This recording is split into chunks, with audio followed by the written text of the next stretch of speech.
How's it? Team, welcome back to the sin bin. I've been gone a bit, and there's an explanation as to why. I'm not going to go into that in this video, but as you can see, there's been a wee bit of a scenery change. Got the old leaderboards going up. What good they'll be this year, I don't know, being a World Cup year and everything. But I was asked by a couple of members in the group chat that I'm a part of on Facebook to do a quick video as to how I see this interpretation of the new laws that they're trying to introduce over in World Rugby.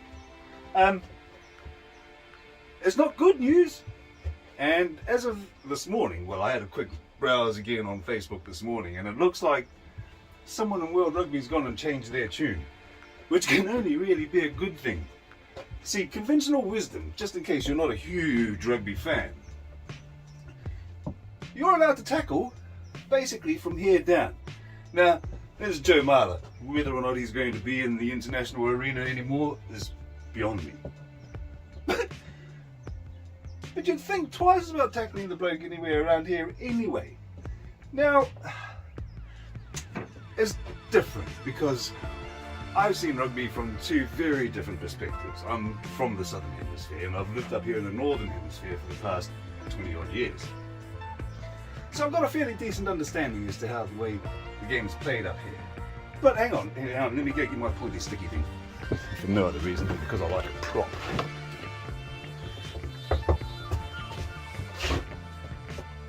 Around here, the reason why World Rugby is saying they want to lower the tackling height is because of the injuries that these players have been taking on.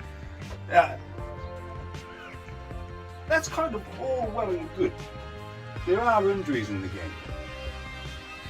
Now explain to me this.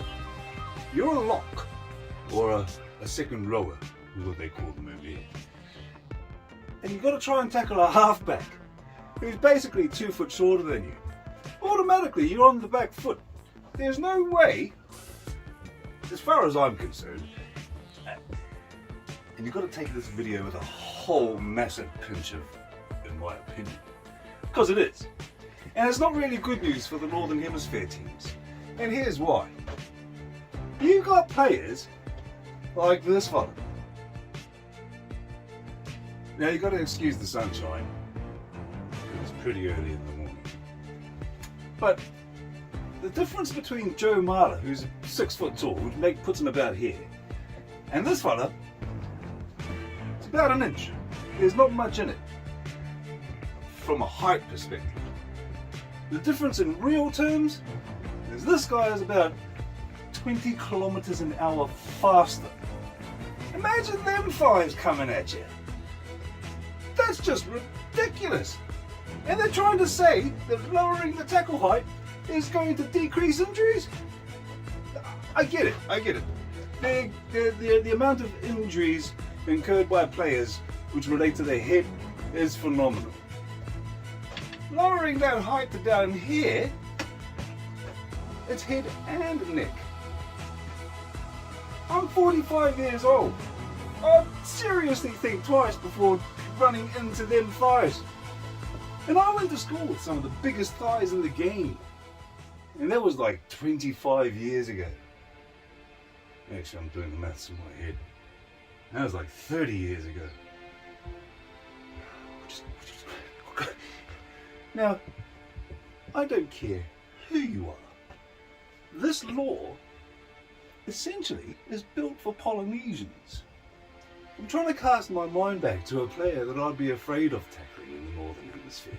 And the only one that I can think of right now is 𝐸. And he's out injured more often than not anyway. It's kind of a... I mean, I wouldn't worry too much. I just saw on the news this morning that they're kind of changing their tune. And I gotta say that, check out this statement. That comma there, that's doing a lot of heavy lifting. But and as well as that, the French and the Irish, who just so happen to be two of the better teams up here in the Northern Hemisphere right now, they're the ones that are most likely to go and cause grievous bodily harm if you play against them and lower their tackling height. I don't know. It was never really going to be that sort of. It was never. I don't know who in their infinite wisdom over at World Rugby thought this was going to be a good idea. I really don't. I mean, it's even happened in the past.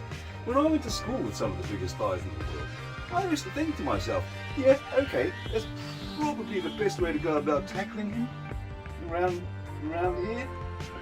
Only because he was massive and he had such a low centre of gravity. Now that's not to say that you'd still potentially die.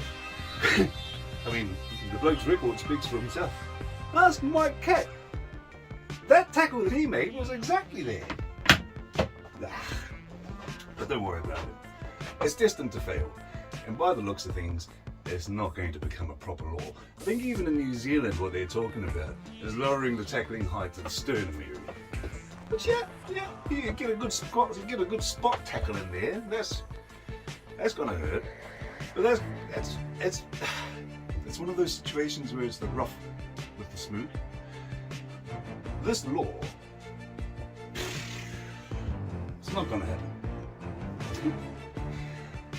Anyway, like I said, got a couple of leaderboards going on over here. Don't know how effective they're going to be in the lead-up, because it's a Rugby World Cup here. But I made them just because I'm going to be doing a video for Mark David. He's this Aussie dude, and he makes a lot of stuff out of pallet wood.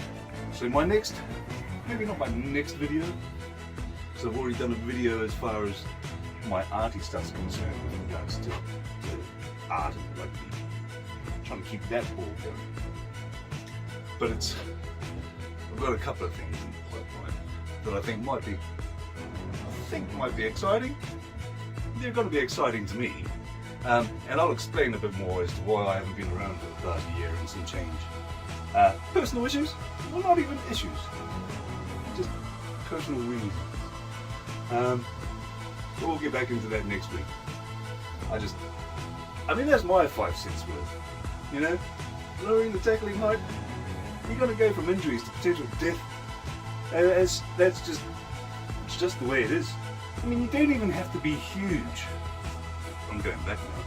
But you don't even have to be huge in order for this rugby world to make no sense. I mean, we've got players in New Zealand like D-Man. The dude's a pocket rocket. And if you're a lock and you need to try and tackle him and he puts on an awesome step, he's going to wrong foot you, you're going to reach, you're going to probably grab him around the head. And that's a red card all day. Especially as far as the interpretations of the laws go right now. So that begs the question. If you were to tackle around here, what is that, a yellow? A red? A penalty? I don't know. This law is dumb and it's destined to fail, in my opinion. Anyway, like I say, that's my 5 cents worth. I wouldn't panic too much about it, people. It's destined to fail.